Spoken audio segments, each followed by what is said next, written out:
Hello दोस्तों, पराग पारिक जो कि एक म्यूचुअल फंड है या फिर यूँ कहें कि यह एक एसेट मैनेजमेंट कंपनी है। अभी के समय में इस म्यूचुअल फंड कंपनी को 20 सालों से लगातार 20% CAGR से अधिक रिटर्न देने के लिए जाना जाता है, जो कि शेयर बाजार इन्वेस्टिंग में काफ़ी अच्छे रिटर्न है। 20% CAGR वॉरेन बफेट के रिटर्न से भी काफ़ी ज़्यादा है और इसके फंड मैनेजर है राजीव ठक्कर।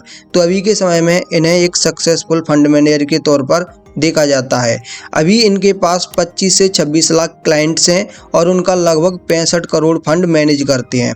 तो इन्होंने एक इंटरव्यू में अपने इन्वेस्टमेंट करने का तरीका बताया, साथ ही नए इन्वेस्टर को कुछ स्पेशली इन्वेस्टमेंट करने के तरीके बताए। तो उनका जो मेन वीडियो लगभग 1 घंटे से ज़्यादा का है, लेकिन इस वीडियो में आपके लिए कुछ इंपॉर्टेंट लेसन निकाल कर लाया हूँ, जो कि एज अ रिटेल इन्वेस्टर आपको बहुत ज़्यादा हेल्प करेंगे। तो आइए जानते हैं आज के इस वीडियो में। सबसे पहले इन्होंने अपने म्यूचुअल फंड के बारे में बताया। इन्होंने कहा कि एज अ फंड मैनेजर हमारी कोशिश रहती है कि हम अपने इन्वेस्टर को स्टेबल और लो रिस्क पर रिटर्न दे सकें।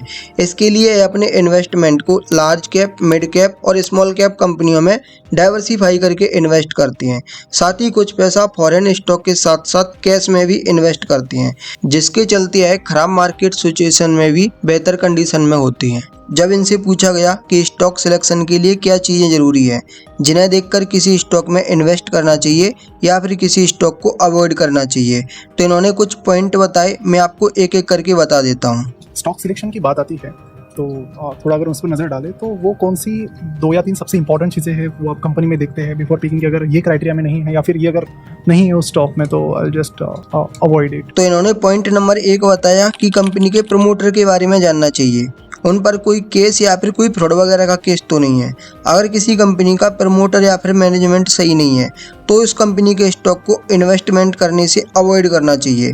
नंबर 2 इन्होंने बताया कि किसी कंपनी का प्रमोटर भी सही है और मैनेजमेंट भी सही है, लेकिन उस इंडस्ट्री में कंपटीशन बहुत ज़्यादा है, तो प्रमोटर और मैनेजमेंट की लाख कोशिशें करने के बाद भी कंपनी अच्छे तरीके से ग्रो नहीं कर पाएगी और ऐसे में एज ए इन्वेस्टर हमें अच्छे रिटर्न नहीं मिल सकते।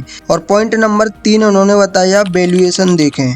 कंपनी का प्रमोटर भी अच्छा है, कंपनी का मैनेजमेंट भी अच्छा है, कंपनी भी अच्छी है, लेकिन कंपनी का स्टॉक अभी ज़्यादा वैल्यू पर आपको मिल रहा है, तो ऐसे स्टॉक को अवॉइड करना चाहिए खरीदने से।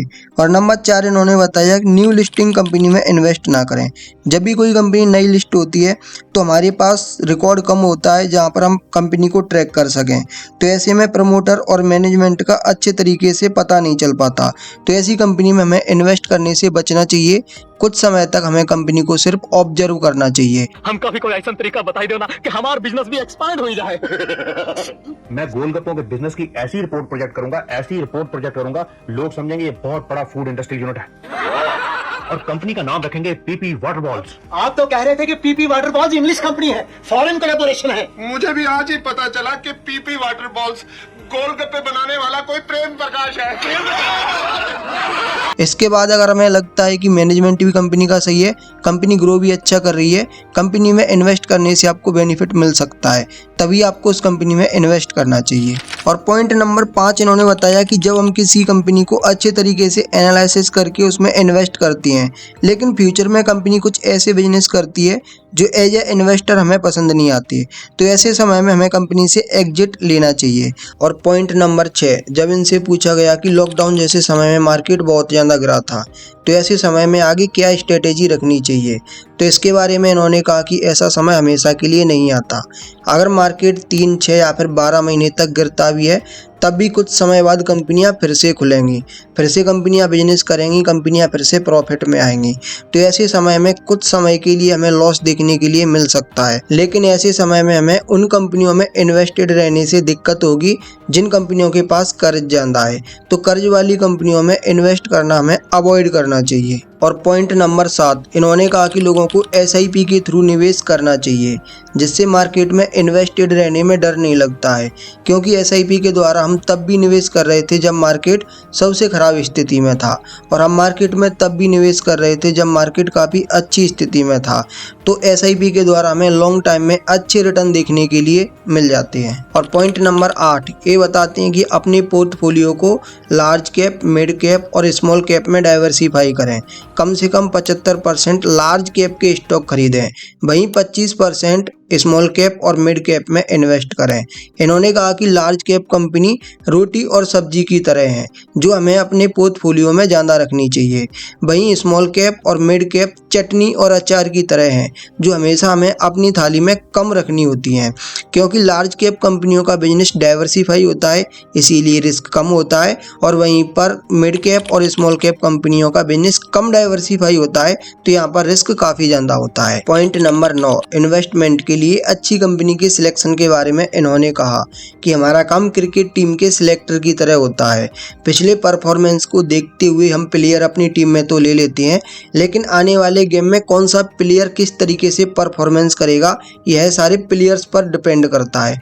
ठीक उसी तरीके से हम अपने पोर्टफोलियो में काफ़ी अच्छे स्टॉक रखते हैं, तो आने वाले टाइम में कौन सा स्टॉक किस तरीके से परफॉर्मेंस करेगा, यह हमें देखना रहता है। Point number 10, as a investor balance बनाना बहुत ज़रूरी होता है।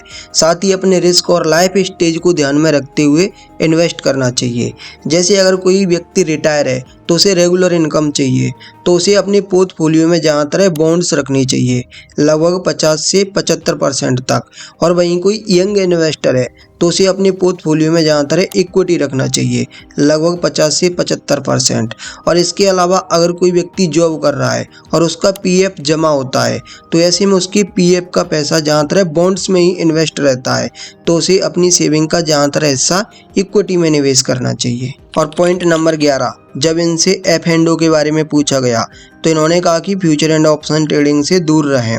आपको सेबी डाटा दिखाता है कि 90% ट्रेडर लॉस कर रहे हैं, और इसमें एक व्यक्ति लॉस करता है तभी दूसरा व्यक्ति कमाता है, लेकिन इन्वेस्टिंग में सारे लोग एक साथ पैसा कमा सकते हैं। तो हमेशा बेहतर रिटर्न के लिए इन्वेस्टमेंट पर ध्यान दें। और दोस्तों, इन्होंने बहुत ही इंपॉर्टेंट बात बताई, जो कि अभी मैं आपको लास्ट में बता रहा हूँ।